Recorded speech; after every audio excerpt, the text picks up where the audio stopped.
के शो में सियासी शोर में अहम तरीन मामला नजरअंदाज।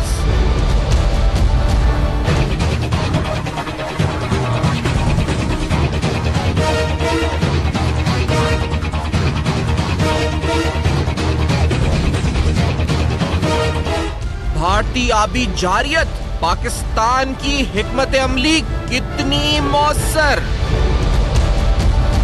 सिंध पंजाब के लिए पानी की किल्लत 65% हो गई। हकायक मंजर आम पर। अस्सलाम वालेकुम। पस पर्दा हकायक सनसनीखेज इंकशाफात प्रोग्राम बेनकाब में हूँ आपके साथ सैफान खान। आज इंतहाई पेचीदा संगीन नौयत का मसला, तवज्जो तलब अहम तरीन मसला जिसका पाकिस्तान को सामना इस वक्त है और आइंदा कुछ माह के अंदर ही बल्कि हो सकता है। और अगर मीडियम टू लॉन्ग टर्म में देखा जाए तो यकीनी तौर पर इसकी वजह से शदीद मुश्किलात से दो चार पाकिस्तान हो सकता है। एग्रीकल्चर क्रॉप्स, हमारी जीडीपी ग्रोथ रेट पर काफ़ी इंपैक्ट इसका पड़ सकता है। बात हो रही है पानी के मसले की, और इस पानी के मसले की बहुत सारी वजूहात हैं, जहाँ क्लाइमेट चेंज, बारिशों का ना होना, स्नोफॉल, बर्फ का पिघलना, पोल्यूशन, एनवायरनमेंट, यानी बहुत सारे एस्पेक्ट्स की बुनियाद पर एग्रीकल्चर क्रॉप्स को मिलने वाला पानी और ये तमाम चीज़ें जो इस वक्त हैं उसका दारो मदार होता है। लेकिन एक और इम्पॉर्टेंट बात, क्योंकि इससे पहले कि हम आगे बढ़े इस प्रोग्राम को लेकर चलें, कुछ फैक्ट्स एंड फिगर्स आपके सामने रखते चलते हैं, क्योंकि जो लेटेस्ट इरसा के स्पोक्समैन के तर्जुमान का बयान था, उस तर्जुमान के मुताबिक जो पंजाब को 61,800 क्यूसिक शेयर के मुकाबले पानी मिलता है, वो इस वक्त इस साल जो लेटेस्ट स्टेटमेंट थी 61,000 के बजाय वो 21,600 क्यूसिक मिल रहा है। इसी तरह सूबे सिंध की बात की जाए तो जहां 39,000 क्यूसिक शेयर सूबे सिंध का है, तो 13,700 क्यूसिक शेयर सूबे सिंध को इस वक्त मिल रहा है। अगर अप्रोक्सीमेटली बात की जाए तो इरसा के तर्जुमान के मुताबिक उस स्टेटमेंट को सामने रखा जाए तो 60 से 65% तक डिक्लाइन सूबे सिंध, सूबे पंजाब में पानी की सप्लाई में आया। इस चौंका देने वाली खबर ने हमें इस बात पर हमने सोचा इस बात को कि आखिर इस पर मजीद तहकीक होनी चाहिए कि क्या वजह है कि इरसा ये कह रहा है कि 60 से 65% डिक्लाइन पानी की सप्लाई में हुआ है। डेमो से कम सप्लाई आई है या डेमो को कम सप्लाई आई है, आगे कम सप्लाई हुई है, वो कह रहा है आगे इसका मुस्तकबिल क्या होगा। और इसी रिसर्च में हमने देखा कि इस सूरत हाल में जब आगे रिसर्च की तो पता चला जी कि ये मामला तो ये है कि इस साल 52 साल में एक वक्त ऐसा आया जब झेलम रिवर में कम तरीन सतह वाटर फ्लो पानी का हुआ। 1,500 क्यूसेक तक पानी की सप्लाई आती हुई नजर आई, जो 7,000 8,000 उस दौरान उस अरसे में रहती थी। और इसकी वजह क्या हुई, इस वजह पे भी अगर जाया जाए तो हमें कहा गया जी कि एक वजह बुनियादी हो ये सकती है कि भारत ने वहां रिजर्वॉयर्स की फिलिंग करी, वहां डैम की फिलिंग करी, जिसकी वजह से उसने पानी रोका, या फिलिंग की वजह से ये तमाम सूरत हाल हमें देखने में आई जब झेलम में इतना शदीद किल्लत पानी की या इतना वाटर फ्लो गिरता हुआ हमको नजर आया। तो यकीनी तौर पर ये बहुत सारे अवामिल, जिसके अंदर एक यकीनी तौर पर अहम तरीन जो फैक्टर है वो भारत की जानिब से आबी जारियत है। आखिरकार हमारी हिकमत अमली क्या है और हमारी आंखें क्या बंद हैं सियासी माहौल, सियासी शोर में। हम सुन भी नहीं पा रहे, देख भी नहीं पा रहे और ना तवज्जो यकसुई देना चाहते हैं इस अहम तरीन मसले पर। इसका हल, इसकी मौसर हिकमत अमली, वाटर पॉलिसी, डैम्स, ये सब हमने बहुत सुना है, लेकिन क्या ये जारियत है भारत की तरफ से? ये भी एक फैक्टर है जिस सवाल को बेनकाब करेंगे। क्या मोदी, जिनकी सरकार इंडिया के अंदर पाकिस्तान के खिलाफ वैसी हिकमत अमलियां बनाती है, ये उसी की एक और हिकमत अमली है? मेरे साथ मौजूद है लेफ्टिनेंट जनरल रिटायर्ड जनाब नईम खालिद लोधी साहब, साबिक सेक्रेटरी दिफा हैं। आप ज्वाइन कर रहे हैं, अहम तरीन उमूर पर आपसे रहती है और स्ट्रैटेजिक नेशनल सिक्योरिटी इशूज़ पर आप अहम बात करते हैं। इस्लामाबाद से साथ मौजूद हैं जनाब खालिद मुस्तफ़ा साहब, सीनियर सहाफ़ी हैं और बी पर हमारे साथ होंगे, प्रोग्राम में साथ देंगे। आपकी एक रिपोर्ट भी रिसेंटली झेलम के हवाले से आई थी। और बैरिस्टर शाहिदा जमील साहबा हमारे साथ मौजूद हैं। आप इंटरनेशनल लॉज को और आप तमाम डोमेस्टिक लॉज को भी बेहतर समझती हैं, तो हमें ज्वाइन करिए कराची स्टूडियोज़ में। तीनों का बहुत शुक्रिया आपने ज्वाइन किया। खालिद मुस्तफ़ा साहब, आपकी तरफ पहले आऊँगा। सर, ये क्या हुआ है झेलम में जो इतना सप्लाई पानी का कम हुआ, इतना लो लेवल पे आ गया क्यूसेक जो आता था सप्लाई, इसकी वजह क्या भारत में डैम्स की तामीर थी? और इस बारे में क्या खतूत और क्या कॉरेस्पॉन्डेंस हुई इरसा की, क्या कॉरेस्पॉन्डेंस हुई हमारे पीसीडब्ल्यू की, ये क्या कॉरेस्पॉन्डेंस हुई इनकी आपस में? खालिद साहब जी, बात ये है कि इस दफा दरिया झेलम में जो पानी जो ड्रास्टिकली जो इसका जो फ्लो था उसमें बड़ी मैसिव डिप आई थी। वो तकरीबन 82% जो पानी का बहाव था वो कम हो गया था। हाँ जी, और उसकी मेन वजह ये बताई जा रही है, जो कि है तो हमारी एप्रीहेंशन है, क्योंकि हमें कोई उस चीज को वेरीफाई करने के लिए जो मैकेनिज्म है वो इस वक्त तो वो तमाम सस्पेंडेड हुआ है। यानी कि जो permanent commission of Indus waters है, उस लेवल के जो ताल्लुकात हैं हमारे इंडिया के साथ वो तकरीबन डिसफंक्शनल हैं। अच्छा। और वो हमें डाटा शाटा भी प्रोवाइड नहीं कर रहे हैं, तो क्योंकि ये 52 साल में पहली दफा इतनी ह्यूज डिप आई है, तो उससे ये हमारी एप्रीहेंशन थी, हमारे जो वाटर एक्सपर्ट थे उनकी एप्रीहेंशन ये थी कि किशन गंगा की वो टेस्टिंग कर रहे हैं, तो वो शायद वहां पे पानी की उन्होंने फिलिंग की है, और फिर तुलबुल पे के मुकाम पे रबर डैम बना रहे हैं, रबर डैम, तो वहां पे उन्होंने फिलिंग की है, तकरीबन 0.3 MA वाटर जो है वो पानी उन्होंने वहां पे फिल किया है। उस वजह से बड़ी मैसिव डिप आई थी, ये 11 फरवरी से लेकर तकरीबन 22 फरवरी तक। अच्छा। और उसके बाद जो था वो फ्लोज जो थे ना थोड़े से हल्के से इंप्रूव होने शुरू हुए, जिसकी वजह से हम तकरीबन by the end of the फरवरी जो था हमारा जो मंगला डैम था वो जो था वो यानी कि डेड लेवल पे आ गया था, और इतनी यानी कि मैसिव किस्म की डिप आई थी, जिसकी वजह से हमारा ये जो दरिया झेलम है और दरिया चिनाब जो है ये बेसिकली सेंट्रल पंजाब को और सदर्न पंजाब को ये इरिगेट करता है, जिसकी वजह से हम जो हमारी जो गंदम की जो फसल थी उसकी मैच्योर करने के लिए जो वाटरिंग की जरूरत होती है वो नहीं हो पाई थी। तो हमें ये था कि हमारी वाटर जो हमारी फूड सिक्योरिटी है वो एंडेजर हो जाएगी, क्योंकि जो पंजाब है वो बेसिकली फूड बास्केट है पूरे पाकिस्तान की, और वो पूरे पाकिस्तान को फूड मुहैया करता है। तकरीबन इस वक्त जो है 70 से 80% जो फूड है वो हम जो पंजाब हमें प्रोवाइड करता है पूरे पाकिस्तान को, और इसी तरीके से तकरीबन 10 से 15% जो है वो सिंध से हमें आता है पानी, सारी फूड आती है। तो फूड सिक्योरिटी जो है वो डायरेक्टली डिपेंडेंट है on the availability of the water. अच्छा, ये खालिद साहब मैं इस बात पे, क्योंकि आपने जहां तक बात की सारे अहम आपकी एप्रीहेंशन लफ्ज़ आपने इस्तेमाल किया कि ये एप्रीहेंशन यानी हम हतमी तौर पर नहीं कह सकते, अभी ये एस्टिमेट्स हैं कि ये भारत ये कर रहा था, डैम फिलिंग हो रही थी, क्योंकि 52 साल पहली दफा हुआ, तो ये बारिश, स्नोफॉल, एनवायरमेंट और क्लाइमेट चेंज, ये आपको लगता है कि इंडिया वाज द रीजन? ये आपका एक वो है एस्टिमेट है, it's like an assessment, not confirmed? नहीं, कंफर्म नहीं हो रहा, क्योंकि हमारा जो पाकिस्तान के साथ जब से मोदी आया है उससे हमारे जो वाटर टॉक्स है वो permanent commission of Indus waters के लेवल पे हुआ करते थे पहले, वो पिछले 4 सालों से सस्पेंडेड पड़े हुए हैं, क्योंकि हम जो है रतले हाइड्रो पावर प्रोजेक्ट और Kishan Ganga hydro power project के डिजाइन के ऊपर हम जो है उनको ले गए हुए हैं कोर्ट ऑफ आर्बिट्रेशन में, कि वर्ल्ड बैंक को हमने मूव किया हुआ है, और वर्ल्ड बैंक पिछले 1.5 साल से वो हमें जो है ना वो कोर्ट ऑफ आर्बिट्रेशन नहीं बना रहा, जबकि इंडिया कह रहा है कि न्यूट्रल एक्सपर्ट लेवल पे ये बात होनी चाहिए। इसी वजह से इसी वजह से जो इंडिया है उन्होंने कहा जी हम आपके साथ किसी किस्म के वाटर के इशू पे ना टॉक्स करेंगे ना डाटा देंगे। ठीक है, तो ये तो एक प्रॉब्लम आ रही है हमें कि हम सॉइल एप्रीहेंशन के अलावा हमारे पास इस बात पे मजीद आने से पहले जनरल लोधी साहब, आप अगर सुन रहे हैं सारी गुफ्तगू, क्योंकि ये बात उन्होंने बड़ी अहम की, food security in the end eventually water security national security है। जनरल लोधी साहब आप बेहतर समझते हैं हम सबसे नेशनल सिक्योरिटी मामलात को। सर, ये आपको लगता है जिस तरह से पानी के अंदर जिस लेवल तक ये गए, ये इंडिया की आबी जारियत थी, दहशतगर्दी थी, ये क्या था और हमें इस पर क्या करना चाहिए? जनरल लोधी साहब, जो आपने सुना है ये पूरा मामला जो हुआ है किस तरह से हुआ है? जी देखिए, पहले तो आपने जैसे खुद ही कहा कि हमें ये मालूम करने की ज़रूरत है कि ये कोई कुदरत का एक्ट है जिसको एक्ट ऑफ नेचर कहते हैं, या कोई इन्वायरमेंटल हैज़र्ड है, मैन मेड हैज़र्ड है, या फिर ये कि भारत ने वाकई कोई ऐसा कदम उठाया है। लेकिन मैं ये समझता हूँ कि अगर हमारे जो गैजेट्स हैं, जो लेवल्स फ्राहम करने के आपस में मुआहदे हैं, अगर वो काम नहीं भी कर रहे जैसे ये साहब कह रहे हैं, लेकिन मेरा ख्याल है कि ऐसे कमर्शियल लेवल पे सैटेलाइट इमेजरीज मौजूद हैं कि अगर हमारी वजारत थोड़ा कोशिश करती तो ये पता लगाना कोई मुश्किल नहीं था कि जैसे आप कह रहे हैं वो अपने डैम की फिलिंग कर रहे हैं या नहीं कर रहे। ये आजकल कोई इतनी बड़ी बात नहीं है, लेकिन इसको अगर हतमी तौर पे नहीं कहा जा सकता तो उसको स्ट्रेट अवे भारत की आबी जारियत करार देना भी मेरा ख्याल है मुनासिब नहीं है। सही बात है। पहले पता लगाना जरूरी है कि असल में हुआ क्या है।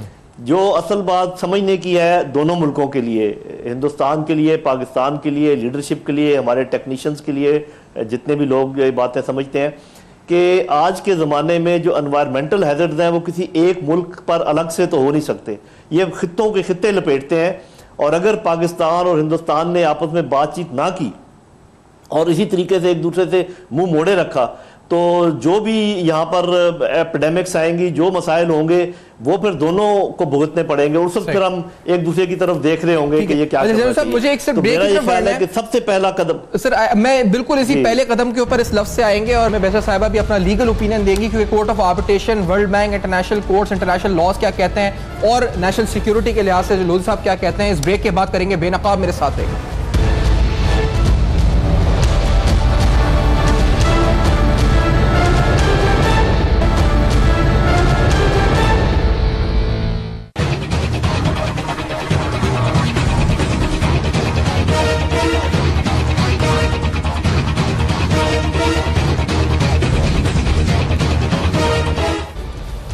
Welcome back. आप देख रहे हैं बेनकाब, जहां अहम तरीन मामले से पर्दा उठा रहे हैं। आखिरकार वजह क्या है कि झेलम में इस साल एक ऐसा वक्त आया जब 52 साल में कम तरीन सतह पर वो वाटर फ्लो आ गया 1,500 क्यूसेक पे, जो 7,000 8,000 क्यूसेक पर रहता है। वजह क्या है कि इरसा कह रहा है कि 65% पानी की सप्लाई कम हुई है पंजाब को, सूबे सिंध को। वजह क्या आखिरकार कि वो जो सप्लाई 61,000 क्यूसेक पर थी पंजाब की, वो गिरकर 21,000 पर आ जाती है। सूबे सिंध की 39,000 से 13,000 पर आ जाती है। हम इस सवाल को आज बेनकाब कर रहे हैं और आपको international world bank legal forum पर पाकिस्तान का जो लीगल स्टेटस क्या है, लीगल प्ले क्या है, वो पाकिस्तान के वजीर खारजा की ज़बानी के वो क्या कहते हैं इस बारे में। Let's hear this. माजी में किशनगंगा या दूसरे जो मसाइल हमारे रेज हुए इस मुआहदे के तहत, उसमें बहुत ज़्यादा ताख़ीर की गई। 10-10 12-12 साल जो है उसमें ताख़ीर हुई और उससे हमारे मफादात को जो है ज़क पहुंची। जो हम जब कोर्ट ऑफ आर्बिट्रेशन में गए तो हमारी पोजीशन उस ताख़ीर की वजह से उतनी मजबूत नहीं थी जितनी हो सकती थी अगर टाइमली उसके ऊपर एक्शन लिया जाता। हमने रतले के ऊपर, जो इस वक्त मैंने बताया है कि अंडर कंस्ट्रक्शन है, रतले के ऊपर 1.5 साल में तमाम माइलस्टोन्स क्रॉस किए और हमारी इस वक्त बड़ी मजबूत पोजीशन है रतले में। हम उसके डिज़ाइंस में वो चेंजेस कराने की पोजीशन में अल्लाह के फजल से हैं जो पाकिस्तान के मफादात में हों और ट्रीटी के मुताबिक हों। मेरे साथ मौजूद हैं जनरल टाइट नईम लोधी साहब, जो कि साबिक सेक्रेटरी दिफा हैं, वैसे शाहिदा जमील साहबा international law expert, international law को समझती हैं, और खालिद मुस्तफ़ा साहब सीनियर सहाफ़ी साथ मौजूद हैं। जनरल लोधी साहब, आपसे ब्रेक से पहले गुफ्तगू हो रही थी सर, ये तो आपके जो मिनिस्टर साहब की गुफ्तगू थी, सेक्रेटरी वाटर एंड पावर ने एक चौंका देने वाला बयान दिया। उन्होंने स्टैंडिंग कमेटी के सामने कहा, कौमी असेंबली की वाटर एंड पावर पे, उन्होंने कहा जी कि बायस्ड वर्ल्ड बैंक ये लफ्ज उन्होंने इस्तेमाल किया, वो मसले को हल नहीं कर रहा और कोई जवाब की तरफ का हमें इंतजार है। We are awaiting a response from the biased World Bank. Sir, ये क्या इंडियन ऑफिशियल्स वर्ल्ड बैंक में है वो अपना, क्योंकि हम तो ऑफिशियली अगर ये लफ्ज उन्होंने इस्तेमाल किया बायस्ड, इट मींस कि वर्ल्ड बैंक बायस होकर हमारे खिलाफ काम कर रहा है पानी के मसले पे। लोधी साहब देखें, जब दुनिया को अगर आप बायस समझें तो इसमें भी कोई अपनी कोताहियाँ होती हैं। बात यह है कि जब मुनसिफ जिसके ज़िम्मे इंसाफ करना हो उसको अगर आप बायस समझें तो ज़रूर कोई ना कोई आपका उसमें कमज़ोरी होती है। तो बात यह है कि जब आप चीज़ लेकर जा रहे थे, पहले तो आपको पहले एवेलुएट करना चाहिए था कि आप बायस्ड फोरम पे जा रहे हैं या अनबायस्ड फोरम पे जा रहे हैं। बाद में ये कहना तो बड़ा आसान है कि जब आपके खिलाफ फैसला हो या फैसला आपको मंजूर ना हो।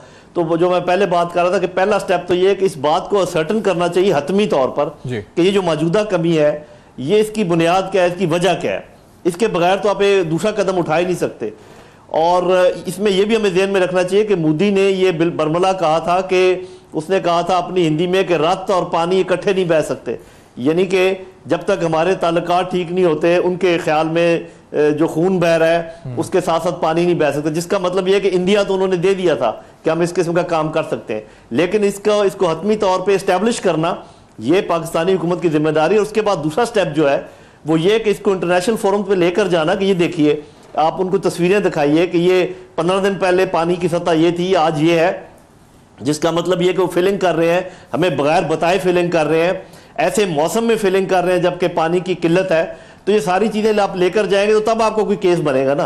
अगर आप और मैं आपस में बहस करके उलझते रहे और कुड़ते रहे तो इस बात का तो कोई फायदा नहीं है, और दुनिया को हम बायस कहते रहे इसका भी कोई फायदा नहीं है। अपना होमवर्क अच्छे तरीके से करें, फिर जो बात आगे चल सकती है, और दुनिया को भी बावर कराएं और हिंदुस्तान को बताएं कि जब दो एटमी ताकतें हों और उनके दरमियान इस किस्म के मसाइल हों तो बातचीत के अलावा और कोई ऑप्शन नहीं है। मतलब जोर जबरदस्ती ना वो हमारे साथ कर सकते हैं अल्लाह के फजल से, और हमारे लिए भी बहुत मुश्किल है कि कोई चीज जबरदस्ती मनवाना हिंदुस्तान से। तो इसके अलावा और कोई चारा कार नहीं है कि हम इंटरनेशनल फोरम पे लेकर जाए, लेकिन अपना केस अच्छा, अब जैसे कहा वजीर खारजा ने, जो मौजूदा वजीर खारजा है, पहले वजीर इसी पानी और बिजली के थे, कि भी बहुत देर हुई, तो जिन लोगों ने देर की उन्होंने इस कदर घिनौना जुर्म किया, उनको वो किधर हैं? उनको अब लेकर क्यों नहीं आए कटहरे में?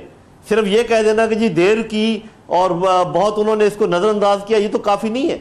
जब तक आप लोगों को अकाउंटेबल नहीं करेंगे, जिन लोगों ने, चाहे वो कोई भी थे, जिन लोगों ने इतनी बड़ी चीज के ऊपर देर की और पाकिस्तान की सिक्योरिटी रिस्क पे लगाई, उनको लेकर आना चाहिए सामने और उनसे बात पुरस करनी चाहिए। बिल्कुल, ये दो बातें जो मैं समझता हूँ, पहले एस्टेब्लिश करें जी, फिर इंटरनेशनल में लेकर जाए, और जिन लोगों ने कुताही की उनको पकड़े।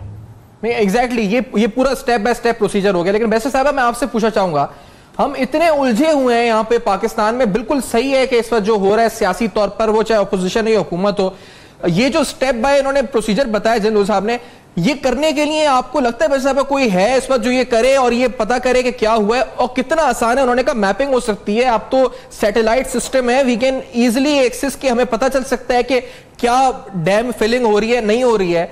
आपको नहीं लगता ये बहुत कोई साइंटिफिक रॉकेट साइंस को मुश्किल काम नहीं था कि कोई हमें एटम बम खुदा ना खास्ता कोई लॉन्च करना था? क्या था ये, किस तरह पता चल सकता था ये? शायद साहब अफसोस से कहना पड़ता है कि हम बहुत कमज़ोर हैं इस मामले में, साबित भी कर दिया हमने माजी में, क्योंकि हम जैसे कहते हैं वक्त पे एक्शन नहीं लेते। ठीक है, वक्त पे हमने कुछ बुनियादी गलतियां की जब हमने इंडस वाटर ट्रीटी को सही मानों में नहीं समझा और उसको दस्तखत कर दिया। अब वो हमारे गले पड़ गई, अब हम उसी को आगे हमें लेके जाना है। मसला ये है कि हमने इतनी डेवलपमेंट्स हुई हैं हिंदुस्तान में, हमने उनको सही मानों में देखा नहीं, उसके बारे में हमने इंटरनेशनल फोरम्स में बाकायदा अपनी आवाज़ नहीं उठाई। यही चीज़ आज की दुनिया में माहौलियात के पूरे ज़िम्रे में आ जाता है। पहले ज़माने इकोनॉमिक डेवलपमेंट थी, अब कहते हैं उसको सस्टेनेबल डेवलपमेंट, यानी वो डेवलपमेंट जो आइंदा आने वाली नस्ल को बिल्कुल खुश्क न छोड़ जाए, यानी ऐसी चीज़ कर सकते हैं आप कि वो चीज़ मुसलसल चलती जाए। अब इंडिया ने जिस तरह से सागरमाला प्रोजेक्ट उसने किया, उसकी अगर आप पढ़िएगा तो आखिर में आता है कि इंडस के पानी को भी वो छुएंगे, और आप देखेंगे कि लेह की तरफ से बाकायदा लद्दाख की रीजन में उन्होंने वहाँ से एक कनेक्शन बना ली है। इसी तरह से 80 रन ऑफ द मिल्स कि उन्होंने प्लांट्स, इलेक्ट्रिक प्लांट्स खड़ी कर दी चिनाब और झेलम, और दुनिया को दिखाते कि जैसे कि चिनाब और झेलम पे सब कुछ चल रहा है। ये भूल गए हैं, आजकल के मैप्स जो हैं उनके अंदर ये चीज़ गायब हो गई है कि रावी, ब्यास और सतलज का पानी पी गए ये, और फिर भी इनके लिए पूरा नहीं पड़ता। हकीकत ये है कि हमने अपने बैनुल-अक़वामी लेवल पे जो हमारी ऑफेंसिव होनी थी, लोगों को बताना था, उसमें हम बहुत कमज़ोर हैं। जब तक कि हम उस सेक्शन को ना देखेंगे और ना उठाएंगे, बात नहीं। ये हमारे वाटर पावर के सेक्रेटरी कह रहे हैं कि बायस्ड वर्ल्ड बैंक, जो इंटरनेशनल फोरम्स को हम बायस्ड कह रहे हैं पहले ही, तो ये किसी वजह से कह रहे हैं, अपने एक्सपीरियंस जो हुआ उनको कि 1-1.5 साल से उन्होंने दबाया हुआ मामले को, ना न्यूट्रल एक्सपर्ट लगा रहे हैं, ना इंटरनेशनल कोर्ट ऑफ आर्बिट्रेशन में जो पाकिस्तान की प्ली है वो लेकर जा रहे हैं या वो कॉन्स्टिट्यूट कर रहे हैं, तो ये इन्होंने बायस कह दिया है ना। आप एक लॉयर खुद हैं, आप समझती हैं इंटरनेशनल फोरम्स पे ये कहना सही है? बायस का सवाल नहीं पैदा होता, आपकी प्रेजेंटेशन ऑफ केस के ऊपर डिपेंड करता है, आपने किस तरह से मौक़िफ़ ली। जैसे जनरल साहब ने बिल्कुल सही कहा, होमवर्क कहाँ है? आप मुझे बताइए कि हमने अपने मुल्क में अभी तक क्या किया। वाटर यूटिलाइजेशन सर्वे कभी इन लोगों ने परवाह भी की है लेने की? नहीं। इन्होंने लैंड यूटिलाइजेशन सर्वे की ली है? नहीं। वाटर मैनेजमेंट का जो है डोमेस्टिकली उसका कुछ किया है? नहीं। तो ये किस बात की जाके वहां पे बैठ के बात कर रहे हैं जब इनको इनकी होमवर्क, इनका डेटा, इनकी बेस तैयारी नहीं, कुछ हमें मालूम नहीं। आज हमारी प्लानिंग डिवीजन जो है उसके स्टेटिस्टिक्स पे कोई नहीं भरोसा कर सकता, कोई सर्वेस नहीं है। तो नतीजा ये है कि इस तरीके से सिर्फ कह देना अपने अपनी कोताही को छुपाने की बात है कहना कि जी बायस्ड है। हकीकत है कि हमारी होमवर्क सही नहीं है, हमें होमवर्क करके जाना चाहिए था। हकीकत भी ये है कि हाँ, हिंदुस्तान हेजुमनी कर रहा है उसके साथ, पानी के साथ, देयर इज नो डाउट, मगर हम अपने केस को भी ले जा सकते हैं। हमें एविडेंस के साथ केस पेश करना पड़ेगा। एक ब्रेक के बाद जो हमने इस लेवल पर झेलम का रिवर आया पानी और इतने लेवल पे वाटर फ्लो नीचे आया, तो क्या कॉरेस्पॉन्डेंस हुई? हाल मुस्तफा साहब आपसे जानेंगे, लेकिन इस ब्रेक के बाद जन लोधी साहब भी साथ हैं, बैसर साहिबा भी साथ हैं। क्या कॉरेस्पॉन्डेंस हुई और हम इस मसले के हल की तरफ किस तरह बढ़ सकते हैं, हम करेंगे बेनकाब इस ब्रेक के बाद।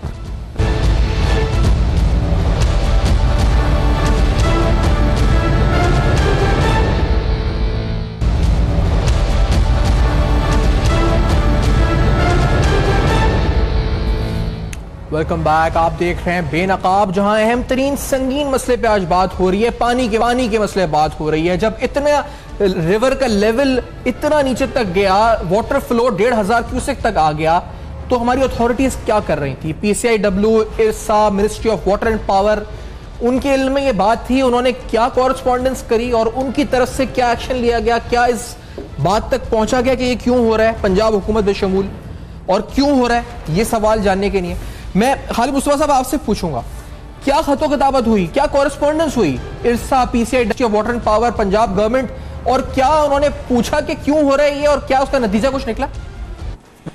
सफान साहब, इरसा ने जो कि हमारा वाटर रेगुलेटर है, उन्हें जब ये सारा पता चला तो वो बड़े घबरा गए। और इसी तरीके से जो पंजाब गवर्नमेंट है, जो कि हमारी फूड बास्केट भी है पंजाब प्रोविंस, तो पंजाब इरिगेशन डिपार्टमेंट वालों ने भी तकरीबन साइमल्टेनियसली यके बाद दीगरे उन्होंने खत लिखे दोनों ने, और उनसे पूछते रहे कि इसको पता करवाएं कि ये इतनी मैसिव जो डिप आई है ये क्यों आई है। 82% वाटर जो फ्लो है वो कम हो गया है। तो सैयद जो मेहर अली शाह साहब हैं, उन्होंने काफी कोई 2 हफ्तों बाद उनको जवाब दिया जी कि इंडिया वाले हमें बता नहीं रहे इस इशू पे कुछ भी। तो इसका मतलब ये है कि there is something wrong in the bottom. और दूसरी बात यह है कि मेरे पास इनका जो प्लान है वो पड़ा हुआ है, जिसमें इंडिया ने एक ओवरऑल प्लान बनाया था कि पाकिस्तान के जितने भी रिवर्स हैं उन पे हमने तकरीबन 3200 मेगावाट 32,000 मेगावाट पैदा करना है। 32,000 मेगावाट, आप अंदाजा करें कि 32,000 मेगावाट कितने ज्यादा होते हैं। ये उन्होंने हमारे दरियाओं पे उन्होंने प्लान किया हुआ है। और अभी जो उन्होंने लेटेस्ट प्लान किया है 6,322 मेगावाट का, वो भी मैंने स्टोरी दी हुई है, वो भी पढ़ के देख ले तो आप परेशान हो जाएंगे कि वो कैसे प्लान आउट कर रहे हैं चीजों को, जबकि हम सोए हुए हैं और बिल्कुल खरगोश की नींद सो रहे हैं। और हमारे जो ब्यूरोक्रेट्स हैं, जो मुतलका जो अदारे हैं, उनमें सिविल भी और फौजी भी आ जाते हैं सारे के सारे, क्योंकि फौज भी बड़ी सेंसिटिव होती है वाटर इश्यूज के हवाले से। तो सब के सब जो है, मैं समझता हूँ कि इनको कुछ पता नहीं है, ये इतने अलाइव नहीं है, अलर्ट नहीं है। हालांकि जो हमारा पाकिस्तान का हाई कमीशन है, उन्होंने इनको लिखा, पाकिस्तान वाटर जो हमारी मिनिस्ट्री है उसको लिखा, जनवरी में लिखा था कि ये इन्होंने एक प्लान बनाया जिसके मुताबिक 6,322 मेगावाट मजीद ये पैदा करने जा रहे हैं हमारे दोनों दरियाओं पे, झेलम और चनाब पे जी।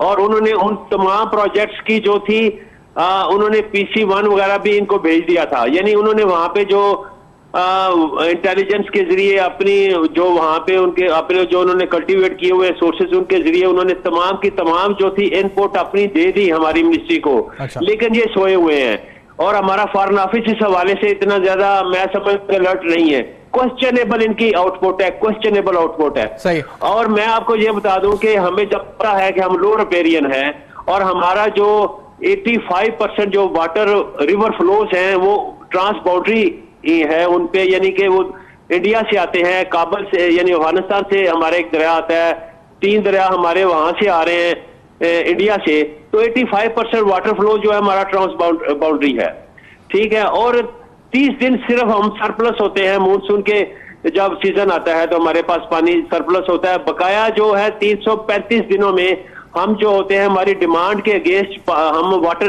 जो डेफिसिट होता है हमारे यहाँ पानी की किल्लत होती है। तो जब ये हालात हो तो हमें चाहिए था, being our low riparian country, हमको ज्यादा स्ट्रेटेजाइज करना चाहिए था चीजों को। हमारा जो PCIW वो डिजिटलाइज होना चाहिए था। वहां पे आपने जो बात की ना 6000 मेगावाट की, लोधी साहब आप ये मुझे, क्योंकि ये अहम तरीन जो खतो खताबत हुई है उसके नतीजे में उन्होंने कहा जी हमें बताया नहीं है भारत ने, अब आगे क्या किया जाए लोधी साहब? जिस तरह आपने कहा पहला स्टेप तो यह कि पता लगाया जाए। अब पता लगाने के लिए अगर हमारी ministry of water and power ने ये तमाम इदारों को कहा कि हमें पता नहीं है, इंडिया की तरफ से कोई जवाब नहीं आ रहा, तो आगे इसका क्या टेक्निकली क्या इसका एविडेंस गैदरिंग का प्रोसीजर होना चाहिए लोधी साहब? क्या स्ट्रैटेजी होनी चाहिए और किस इदारे की क्या स्ट्रैटेजी होनी चाहिए? फॉरेन पॉलिसी की, मिनिस्ट्री ऑफ इंटीरियर की, वाटर पावर की, क्या होनी चाहिए लोधी साहब?